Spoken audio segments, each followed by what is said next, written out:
बचपन में माता पिता खुद अपने बच्चों की गलतियों को परिवार से, पड़ोसी से, समाज से छिपाते थे और ज़्यादा परेशानी होने पर पड़ोसी से ही लड़ जाते थे अपने गलत बच्चों के पक्ष में। वही बच्चे संस्कार के अभाव में बढ़ते गए, पलते गए, बड़े होते गए और उनमें उग्रता, दुष्टता, धृष्टता बढ़ता गया। उनके आंतरिक शरीर में बड़े बड़े नाखून बनते गए, बड़े बड़े दांत बढ़ते गए, बड़े बड़े पैने नुकीले सींग होते गए और वह बच्चा एक दिन खूंखार हो गया संस्कार के अभाव में। संस्कार की कैंची चली नहीं,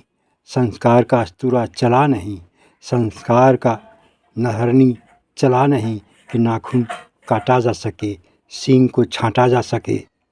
दांत को संतुलित किया जा सके। और वही बच्चा जब बड़ा हुआ तो दूसरे के साथ छेड़छाड़ करे न करे अपने माता पिता के पीछे पड़ गया, जिसका नतीजा हुआ कि अब माता पिता को बर्दाश्त नहीं होता है और वो अब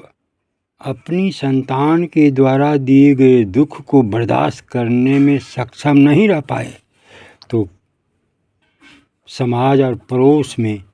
इसकी चर्चा करने लग गए, रो रो कर बतलाने लग गए कि मेरी संतान मेरी सेवा नहीं करता, मेरी संतान मुझे खाना नहीं देता, मेरी संतान मेरी बातों को सुनता नहीं, मानता नहीं।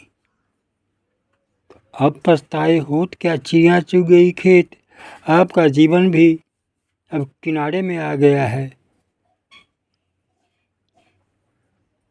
और संतान का जीवन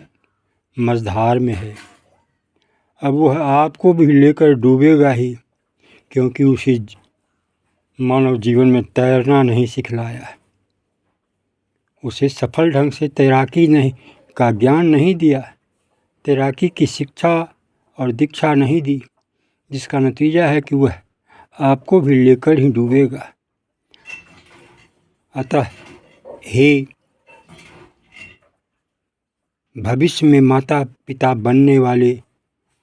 युवक और युवती, संस्कार पर अवश्य ध्यान देना, क्योंकि संस्कार ही तेरी रक्षा करेगी, संस्कार ही तेरी संतानों को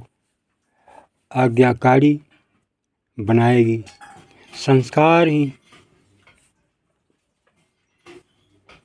तेरी संतानों में वह रंग भरेगी जो तेरे अंदर खुशियाँ पैदा करेगी। ओम ओम ओम।